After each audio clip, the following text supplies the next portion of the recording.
Kandidati i pavarur për kryetar të komunës së Gostivarit Visar Ademi mbajti sot fjalimin për mbylljes të fushatës zgjedhore për këtë raund. Ai vendosi theksin mbi rëndësinë e ditës së zgjedhjeve ku çdo person ban përgjegjësi për fatin e komunës në 4 vitet e ardhshme dhe ftoi qytetarët që me kujdes ta bëjnë zgjedhjen. Ai ritheksoi zotimet kryesore për një qeverisje të përgjegjshme dhe transparente, duke deklaruar se nëse i besohet vota e popullit dhe brenda 2 viteve nuk arrihen rezultatet e premtuara, do të tërhiqet nga detyra. Ai nënvizoi se nuk ka aleanca me asnjë parti politike, por se synon të përfaqësojë zërshëm zërin e heshtur të çdo qytetari. Në qoftë se dëshirojnë ndryshimin, shpresën e dur, ju qytetarët e Gostivarit duhet dajnë votojnë, sepse dita e diel do përcakton fatin e 4 vjeçarit Gostivarit. Duket pak si,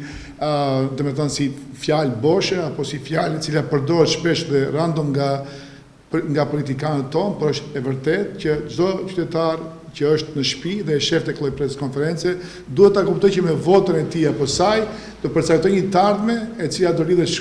ngushtë me zhvillimin e Gostivarit, me çfarë qerdhësh duam, me çfarë shkolle duam, me çfarë ekonomie duam. A duam të kemi akoma probleme me beturinat, a dëshirojmë të kemi akoma probleme me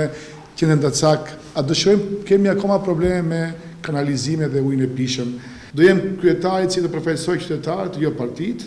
do jem kryetari që punon vetëm për Gostivarin ton, jo për përfitimet e disa njerëzve apo të rrethit ngushtë tonin, por do të përfaqësoj në zemër qytetarin. Premtimi im i vetëm